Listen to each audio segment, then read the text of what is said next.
we're not trying to put up a fight. We're just trying to send out a message of love.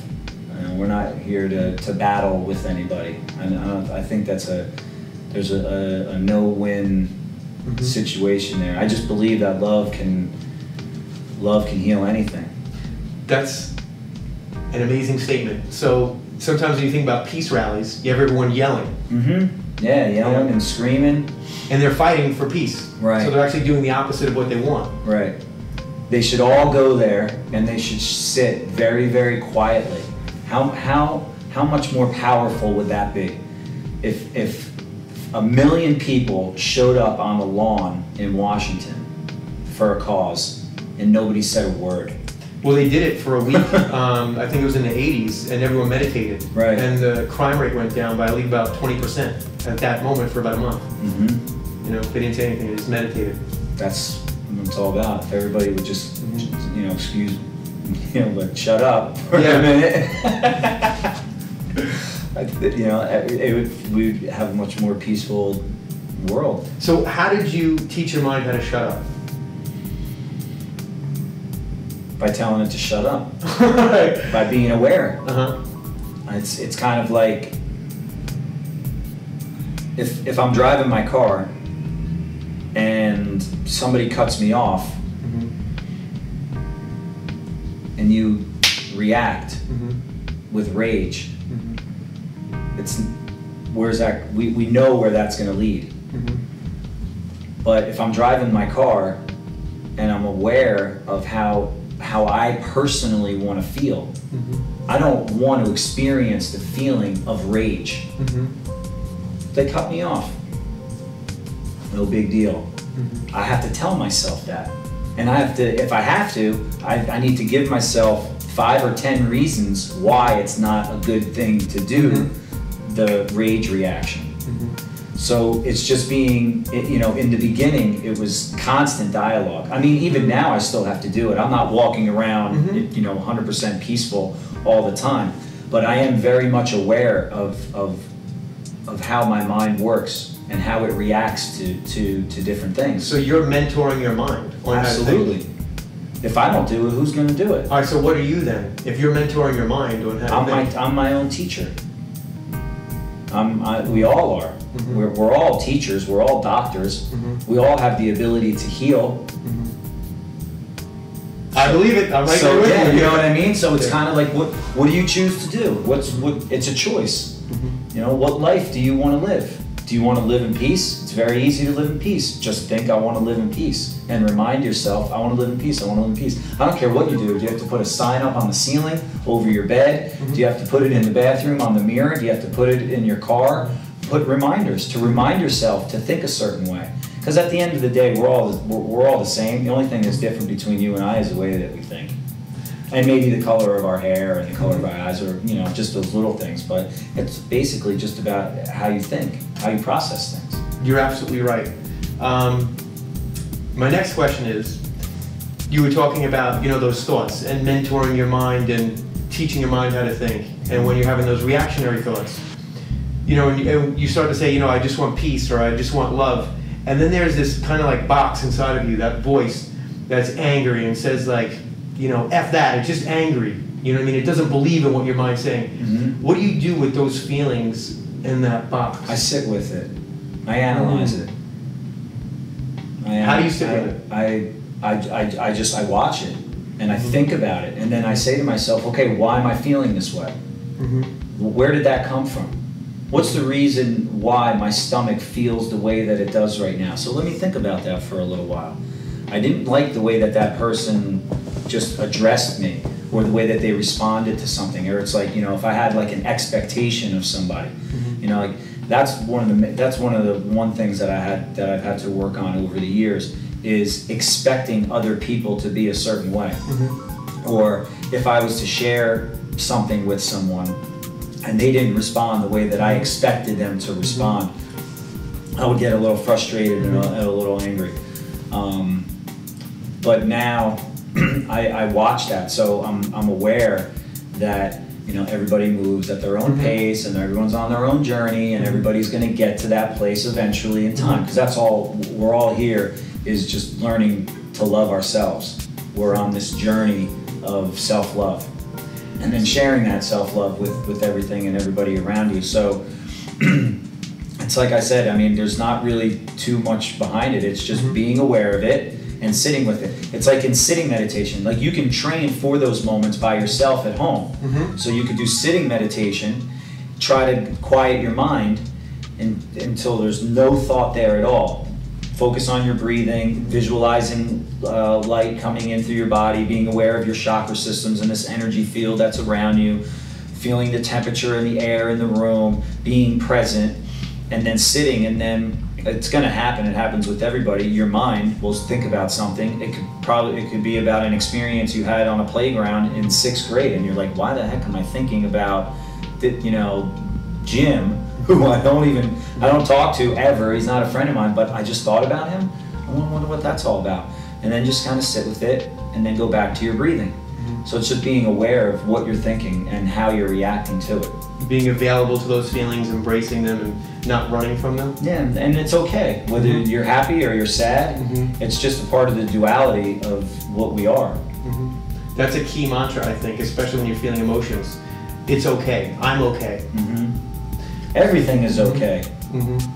And in reality, everything that's going out there, well, everything that's going on out there in the world, it's okay. It's how we react to it. So you see a starving child on the street, or you see a bum on the street, it's okay. He's going through his own experience. He has to go through that. But how do you react to it? Do you just walk by and you don't pay any attention? Or do you reach in your pocket and you give him a quarter, or give him whatever you can, or try to help somebody? Because you have to deal with your choices that you make. So how's that going to make you feel? And if you don't care, then you should really think about that. If you don't care at all and you just walk right past somebody, not caring that they're suffering. A teacher told me once that when you walk past people that are suffering, you ignore them, you're just ignoring the part of yourself that's actually suffering. And I kind of digested that in. And it all goes down to the same things you're talking about when you're breathing and you're connecting, and it is, you're seeing the duck and it's part of you, and the ripples are actually in your body and it's part of you. So are they. So would you help yourself? If you were them, you are. And then how about, and then when it goes even deeper, would you help yourself? And if you're not helping yourself, why? And that's really what I do with people, as I help them to understand why they think the way that they do, and then go back in time to address the moments that they've had in their life that develop the I don't care, or the fear of dealing with it. Or addressing an issue that you had with your mom or your dad or an ex-boyfriend, girlfriend, or whatever that happened 15 years ago that you never got over. But you don't realize it, it's in your subconscious, but you're reacting in certain situations based off of an experience that you had 15 years ago, and you don't even know why. So you're with somebody, you're asking them questions, and you're talking about how they reacted at work or whatever, and all of a sudden it comes back to their relationship with their father, and what do you do then?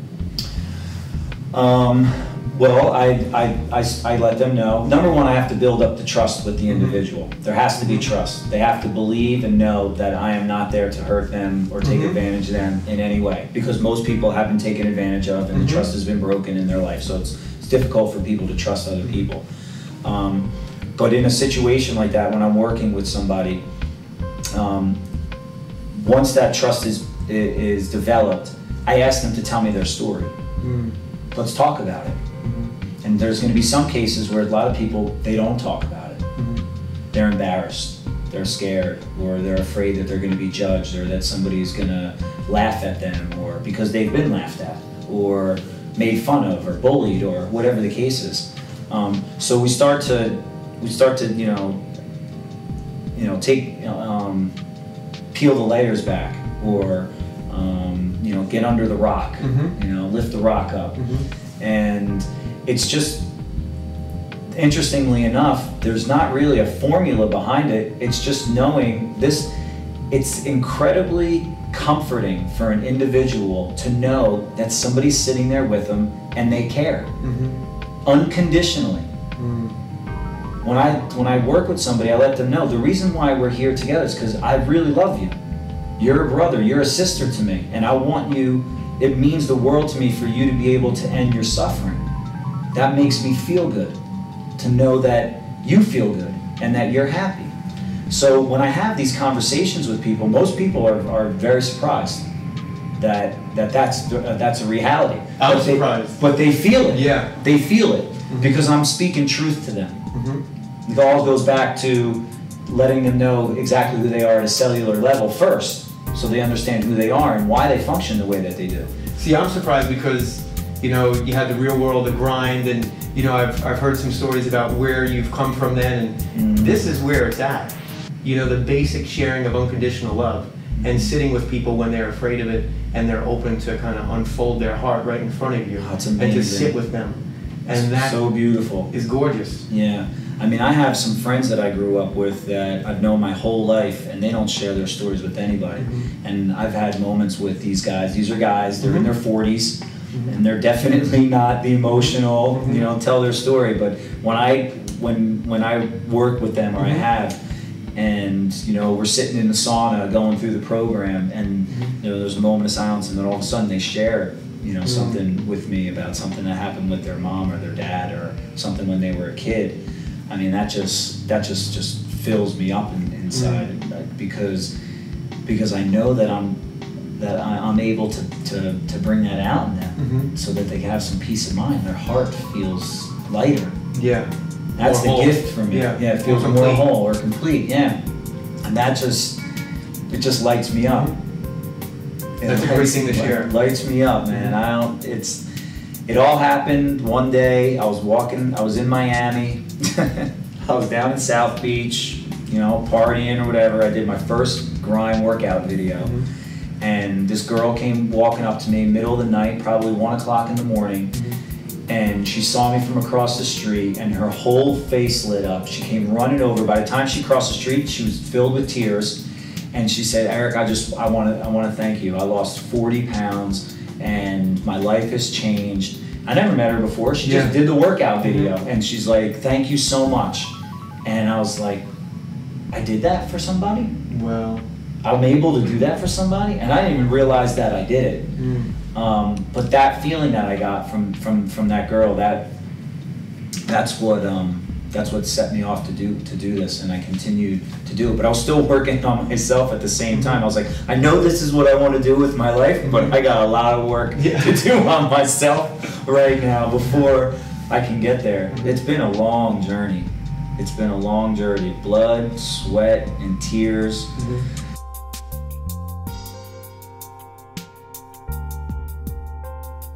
Join the Facebook page. Eric Nies. Thank you very much, brother. Thank you very much, bro. It's awesome.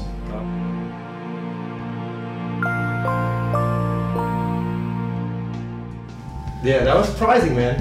I didn't know where you were at, but you were definitely a couple layers deeper than I thought you were